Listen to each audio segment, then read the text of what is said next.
Welcome back, guys. Our second preseason game has been completed, and that means today we move on to the preseason Week 2 news episode. Before we get started, remember to like, comment, subscribe, turn on those notifications down below. Now let's not waste any time and let's get straight into talking about what happened last game out. This week was a bit of a change of pace compared to a week ago, as while facing much tougher competition in the defending Super Bowl champs, we were defeated 27-17. Although not the result you ever want, we learned a lot more about this team, and let's start with our QB evaluation. First up was Clayton Tune, and he very quickly realized why the Chiefs have a Super Bowl caliber defense, as he threw 2 interceptions in the first 2 minutes of the game. After that though, he did settle down, put together some long, solid drives to eat up the time of possession, and get himself back in rhythm. Although we love the resilience, we saw way too many bad decisions and inaccurate throws, and that is why it is so hard to be a rookie quarterback in this league. Then, at the start of the second half, we entered the veteran, Colt McCoy, and we knew at that point it was his job to win, and I think he might have done just that.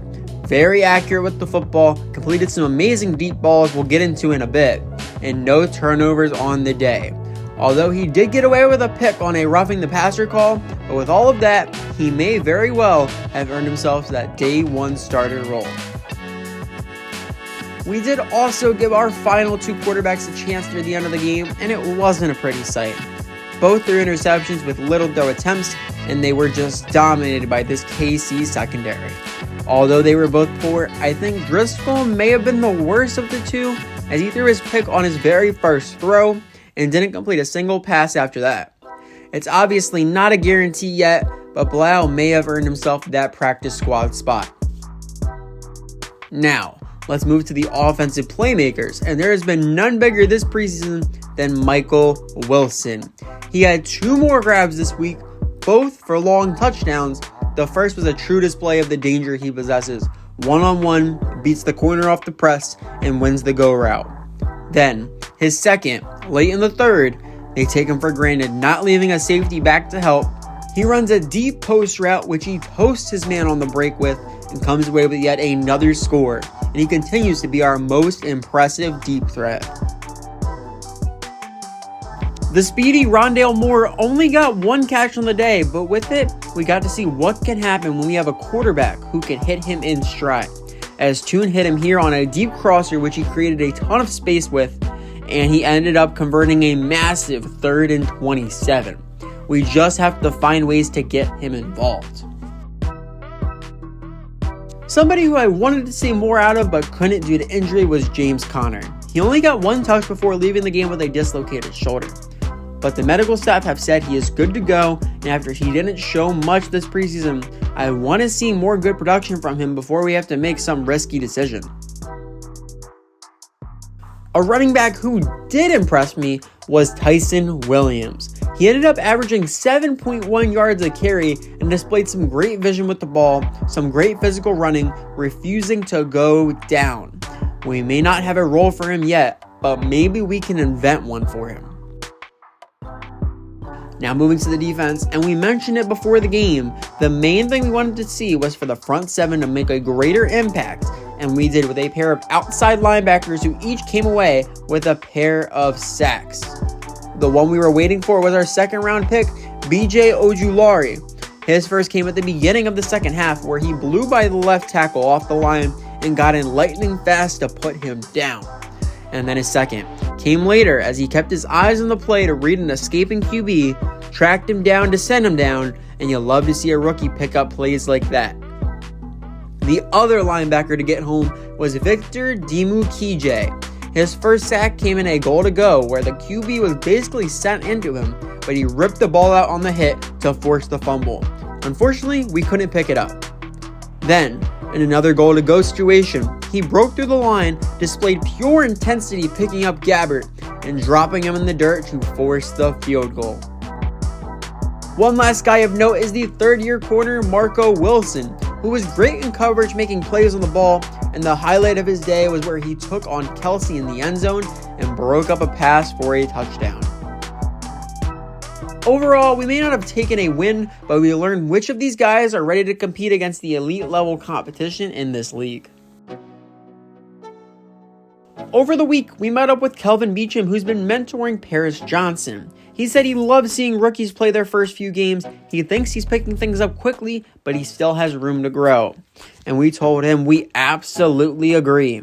We told him to keep working with him so he's ready for the regular season when the games truly matter.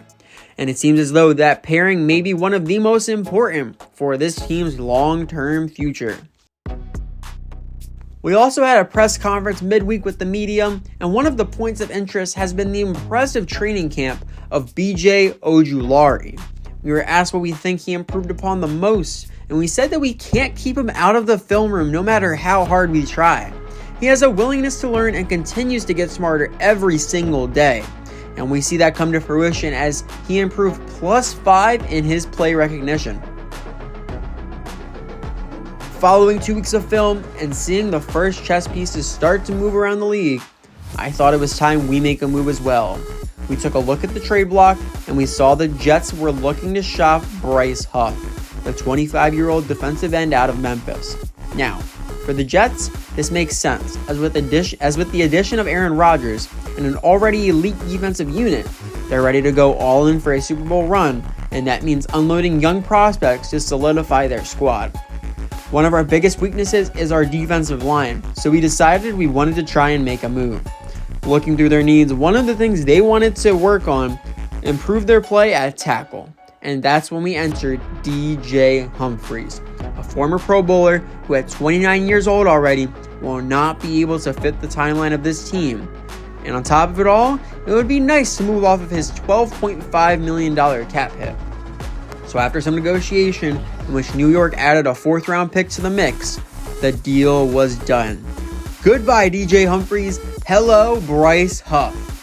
Now, this means Kelvin Beachum will enter the starting lineup opposite Johnson, who will need to be replaced when he chooses to retire as he is already 34.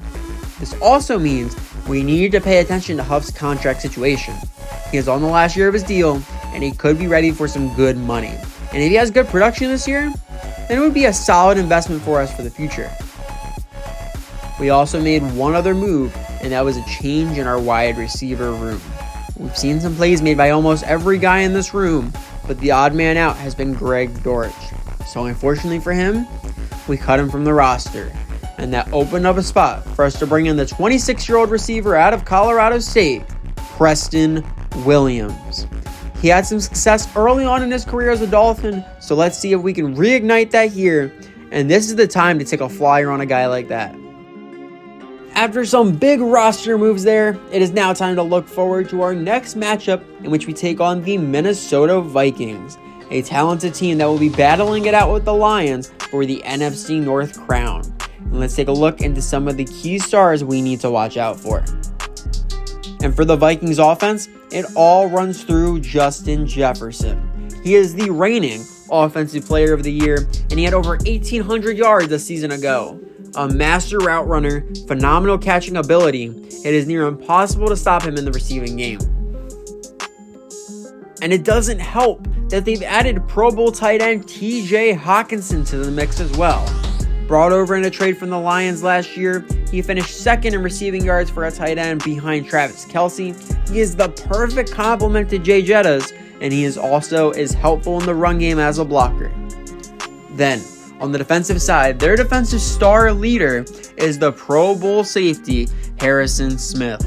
Entering his 12th season in Minnesota, he has year in and year out been a true difference maker for this defensive unit, whether it's playing the run or dropping back into coverage.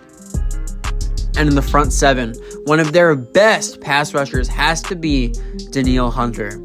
Yet another Pro Bowl talent on this team who is coming off a 10.5 sack season. If they hope to once again take the NFC North, his production will be essential to the cause. Now that we know the stars we will be matched up against, let's talk about the game plan. Heading into this next game, on the defensive side, we know this passing attack is elite with Kirk Cousins at the helm, and they have multiple weapons for him to target. We are going to focus on defending the middle of the field, hoping to somewhat neutralize Hawkinson and force Jefferson to stay short or make him test Budda Baker deep. On the offensive side, We know we might not have the deep ball, seeing Harrison Smith in the backfield, and we are going to need to get the ball out quick with guys like Danielle Hunter rushing the QB. So for that, we will focus on throwing the ball short, letting our guys make some plays in space. Our coaching staff has set our goals for the week, and they are as follows. First, we want to pick up 15 or more first downs in the day. Both teams will be playing their starting lineups for 3/4 of the game to build consistency, and with McCoy stepping into that role, it will be important for him to prove he can effectively manage this offense. Second, we are looking to get 300 or more offensive yards on the day. This defense is not elite, but they do have some stars spread across, and it will be important to see if we can capitalize on that. Third, we are aiming to hold them to 24 points or less. Against an elite offense that the Vikings possess, we can expect some good scoring. But if our defense can step up and get Cousins off his rhythm, we may be able to throw him off his game. And fourth, we want to get 2 or more passing touchdowns. This is yet another test for Colt McCoy, as we want to see him merge with this offensive unit, finding some of them in the end zone, much like he has with Wilson, and it will be important as we enter the regular season. At the conclusion of practice this week, Kelvin Beachum returned to us and said he has continued to work with Harris Johnson, and he is coming along very nicely for a rookie. We said we love to hear it, and we thanked him for his efforts, as not every guy in this league is so willing to invest in the next generation. On the negative side, we did not escape unscathed, as our 5th round pick, linebacker Owen Popo, broke his finger, and he will miss this game, but should be healthy for the regular season opener. And for the Vikings, they will be without their 8th-year defensive end, as he suffered an ACL sprain, missing the final week of the regular season. Hopefully, both these guys have done enough to make the roster. And with that, we have covered everything we need to, and now we are all set and ready to go for our preseason Week 3 matchup, in which we go out on the road to take on Minnesota. I hope you all enjoyed. If you did, remember to like, comment, subscribe, turn those notifications down below, and I will catch you all next time when we take on the Vikings.